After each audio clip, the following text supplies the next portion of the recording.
Chasca has been out for a while now, and I've had a chance to do some playtesting with her and get a more solidified opinion of her than my pre-release video. So, let's talk about it. But first, don't forget there is still time to join the Welkin Moon giveaway in my Discord server, link in the pinned comment.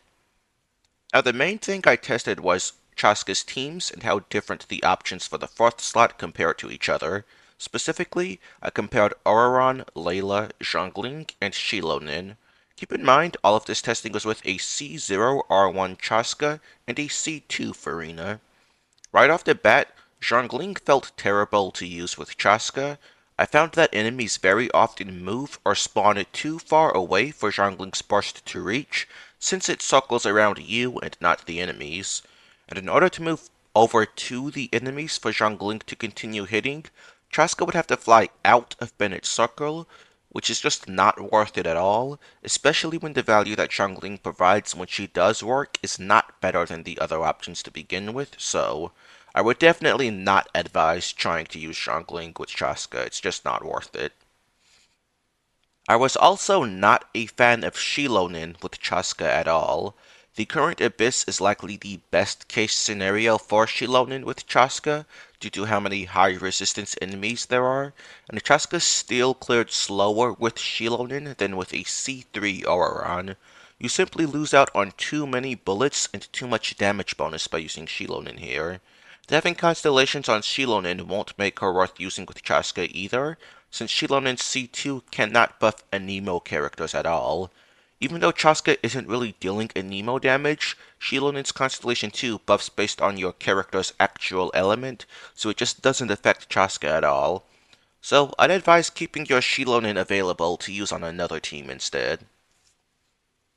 And now for Layla, I didn't like her here as much as I hoped. While she does provide the second strongest shield in the game, I don't find that Chasca needs a shield.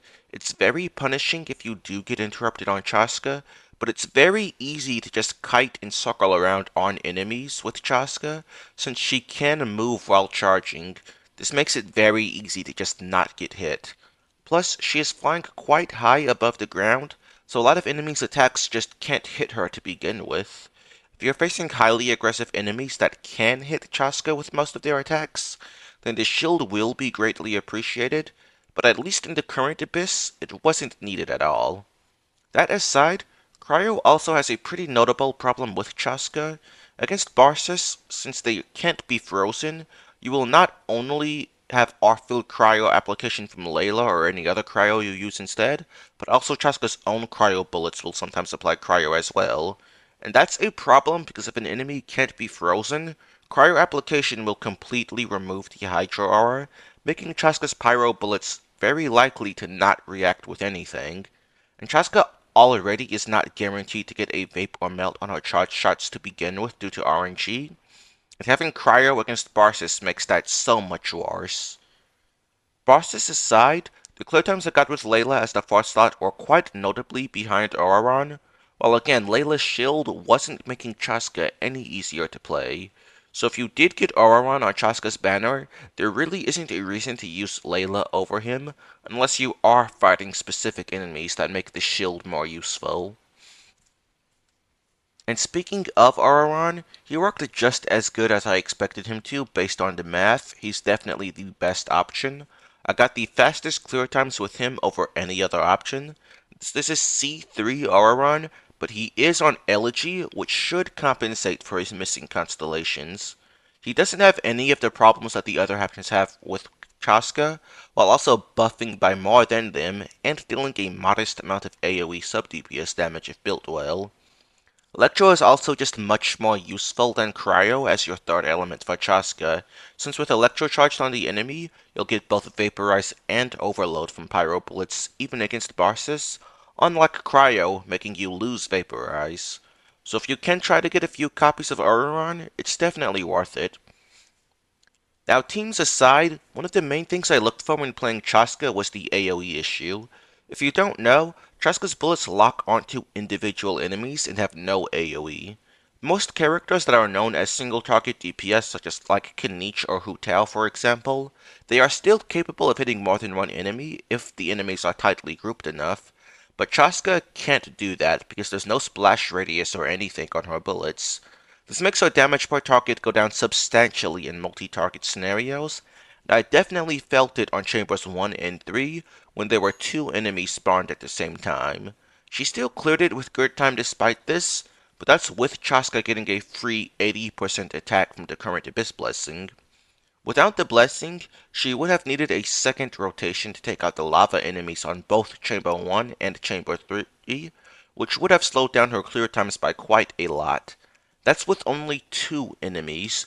With more than that, her damage will get even lower, so I definitely think she's probably one of the worst DPS for AoE in the game. And one more issue I found that is in practice, Chasca sometimes enemies will move or spawn off-screen. If the enemies are off-screen, Chasca won't be able to load up her bullets until you adjust the camera so that the enemies are on screen.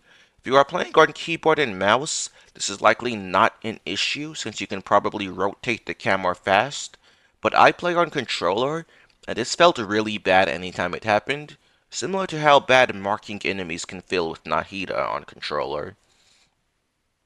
But aside from that, there's not much more to say on Chasca. My opinion is pretty much the same as it was in pre-release. She's a very strong single-target DPS, but her performance will drop off drastically in AoE.